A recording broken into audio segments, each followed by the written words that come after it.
अजमेर शरीफ का पूरा इतिहास बताएंगे और साथ में यह भी बताएंगे कि अजमेर शरीफ, जो कि एक हिंदू राजा पृथ्वीराज चौहान का गढ़ था, वहां एक फकीर का दरगाह कैसे बन गया। दोस्तों, अजमेर में उस वक्त एक मंदिर हुआ करता था जो अजमेर का सबसे बड़ा मंदिर हुआ करता था, और वह मंदिर सिर्फ राजाओं और रानियों की पूजा के लिए खास हुआ करता था।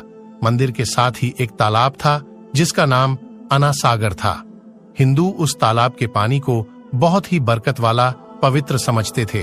उनका मानना था कि जो इस तालाब में नहा ले उसके सारे पाप धुल जाते हैं। उस मंदिर में रात को इतने ज्यादा दिए जलाए जाते थे कि सिर्फ एक ही रात 3.5 मन तेल उन दियों में इस्तेमाल होता था।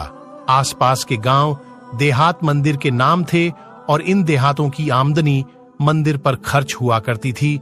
मंदिर में हजारों नौकर थे जिनका काम आने वाले लोगों की सेवा और देख रेख करना था, और वह बताया करते थे कि कौन सा भगवान बेटे देता है और कौन सा देवता सेहत और तंदुरुस्ती देता है और किस मूर्ति की पूजा करने से दौलत बढ़ती है। ख्वाजा गरीब नवाज रहमतुल्लाह अल वहां आए और अना सागर की कुछ दूरी पर चटाई बिछाकर अपने मुरीद के साथ बैठ गए। असर का वक्त था, लिहाजा आप ख्वाजा साहब ने हजरत कुतुबुद्दीन रहमतुल्लाह अलैह से अजान देने को कहा। कुफर शिर्क से भरे अजमेर में अल्लाह के एक होने और हजरत मोहम्मद सल्लल्लाहु ताला अलैहि वसल्लम के रसूल होने का यह पहला ऐलान था।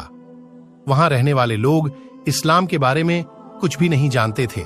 चुनांचे अजान की आवाज सुनकर वह हैरान हुए और अपने घरों से निकलकर सब ख्वाजा गरीब नवाज और उनके मुरीद को देखने लगे, और अना सागर के पास भीड़ लग गई। ख्वाजा गरीब नवाज और उनके मुरीद ने अना सागर के पानी से वजू किया और नमाज पढ़ना शुरू कर दिया। सब हिंदू हैरान रह गए।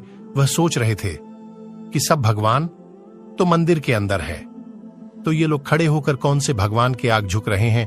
शाम हुई तो राजा के ऊंट जो दिन में चरने के लिए गए थे अपने चरवाहों के साथ वापस आने लगे। इत्तेफाक की बात थी कि जहां हजरत ख्वाजा गरीब नवाज बैठे थे वह जगह राजा के ऊंटों के बैठने की जगह थी। चरवाहों ने बाबा साहब से कहा कि ओ बाबा साहेब, यहां से उठिए, क्योंकि यह जगह राजा के ऊंटों के बैठने की जगह है। ख्वाजा मोइनुद्दीन साहब ने फरमाया, इतना मैदान खाली पड़ा है, ऊंट तो कहीं भी बैठ जाएंगे, क्यों बेवजह हमें तंग करते हो। वह लोग नहीं माने और मुसल्ला उठाकर इधर उधर करने लगे और ख्वाजा साहब से बदतमीजी करने लगे, और उन लोगों ने आखिरकार बहुत बदतमीजी से कहा कि यह राजा के ऊंटों के बैठने की जगह है और इधर राजा के ऊंट ही बैठेंगे, तुम लोग कहीं और अपना मुसल्ला बिछा लो।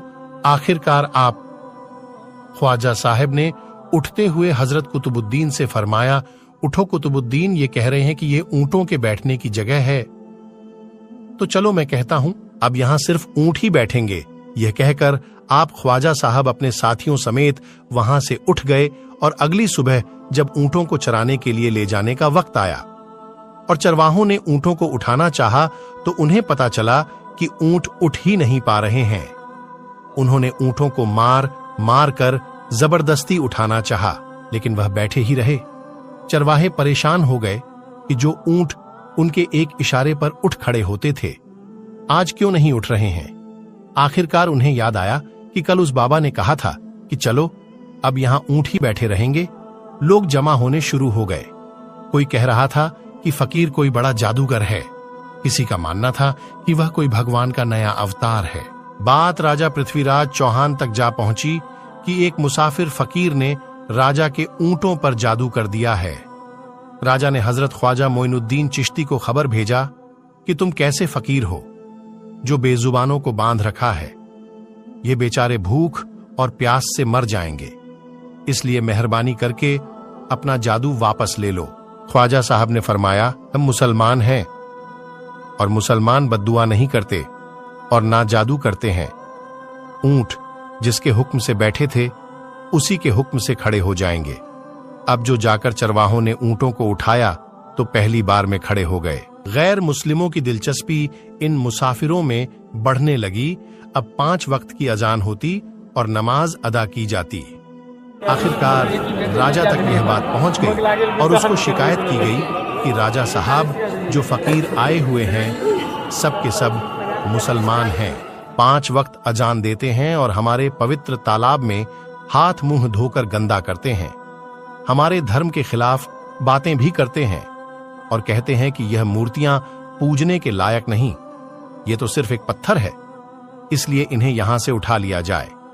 राजा पृथ्वीराज चौहान ने फकीरों को खबर भिजवाया कि तुम लोग गोश्त खाते हो, हमारे धर्म के खिलाफ बोलते हो और तो और हमारे पवित्र तालाब को अपने हाथ मुंह धोकर गंद करते हो, जो हम कतई बर्दाश्त नहीं कर सकते, इसलिए तुम्हारे लिए अच्छा होगा कि तुम यहां से चले जाओ। ख्वाजा साहब ने फरमाया, और भी तो दुनिया आती है, सिर्फ हमारे ही पानी लेने से आखिर क्या फर्क पड़ जाएगा। राजा कहने लगा, वह सब हमारे धर्म और हमारे मजहब के लोग हैं और तुम दूसरे धर्म के हो। आइंदा तुम लोगों ने तालाब को नापाक किया तो हम तुम लोगों पर सख्त कार्रवाई करेंगे। ख्वाजा साहब ने हजरत कुतुबुद्दीन रहमतुल्लाह अलैह से फरमाया, कुतुबुद्दीन शायद यह लोग आइंदा हमारे पानी लेने पर कोई परेशानी खड़ी करेंगे, जाओ एक मश्क पानी ले आओ। हजरत ख्वाजा कुतुबुद्दीन बख्तियार काकी ने फरमाया, चलिए हम अपना प्याला भर लेते हैं। उन लोगों ने उनको प्याला भरने से मना कर दिया, लेकिन फिर बाद में जाकर वह लोग इस शर्त पर मान गए कि तुम्हारे जिस्म पानी से ना छुए तो हम यह प्याला तुमको भरने देंगे। मेरे दोस्तों, हजरत ख्वाजा कुतुबुद्दीन रहमतुल्लाह अलैह तालाब की पर जा बैठे और अपने प्याले को पानी में डुबो दिया। जब वह प्याला भर गया तो हजरत ख्वाजा कुतुबुद्दीन रहमतुल्लाह अलैह ने वह प्याला ऊपर खींच लिया। लेकिन फिर क्या था, जब वह प्याला पानी से बाहर आया, अना सागर का सारा पानी सूख गया और अना सागर की तह में सूखी रेत उड़ने लगी। मानो ऐसा मालूम हो रहा था कि अना सागर उस छोटे से प्याले में समा गया है। अना सागर को सूखना था कि पूरे अजमेर में कोहराम मच गया, मोहल्ले में चीख पुकार और आहों की आवाजें शुरू हो गईं। वह लोग रो रहे थे और कह रहे थे कि जो पाप हम अना सागर में नहाकर धोते थे और पापों से छुटकारा पा लिए करते थे, अब हम क्या करेंगे? अब हम पापों का बोझ कहां लिए फिरेंगे? सारे इलाके में यह खबर फैल गई कि मुसाफिर फकीर ने जादू के जोड़ पर अना सागर को सुखा दिया है। दोस्तों, जानते हैं आगे क्या होता है?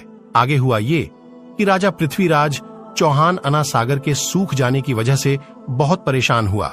उसने वजीरों को बुलाया, सबसे यही कहा कि फकीर या तो कोई जादूगर है या फिर वाकई कोई पहुंचा हुआ फकीर है। साथ ही उनकी परेशानी बढ़ गई कि अजमेर की रौनक तो थी अना सागर के दम से। इसकी वजह से लोग दूर दूर से अजमेर आते थे और अपना ईमान ताजा करके लौट जाया करते थे। अना सागर के सूख जाने से हिंदू धर्म को सख्त धक्का लगेगा और यह बड़ी शर्मनाक बात थी। आखिरकार यह कहा गया कि फकीर से बात की जाए कि आखिर वह फकीर चाहता क्या है।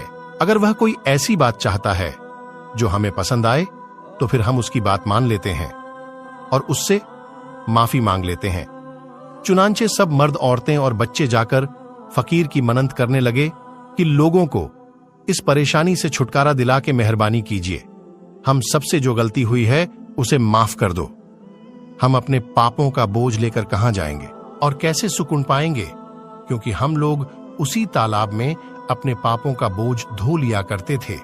यह तरीका ज्यादा आसान था, लिहाजा तमाम लोग बाबा साहब रहमतुल्लाह अलैह के पास आए और बोले, बाबा तुम भी वजू कर लिया करना, लेकिन भगवान के वास्ते हमारा अना सागर हमें लौटा दो। हजरत ख्वाजा गरीब नवाज रहमतुल्लाह अलैह ने हजरत कुतुबुद्दीन बख्तियार काकी से फरमाया कि जाओ उसी प्याले को वापस तालाब में डाल आओ। जैसे ही वह प्याला तालाब में डाला गया, अना सागर के नीचे सारा पानी उछल कर अना सागर में आ गया। इस पानी ने कई दिलों को धो डाला।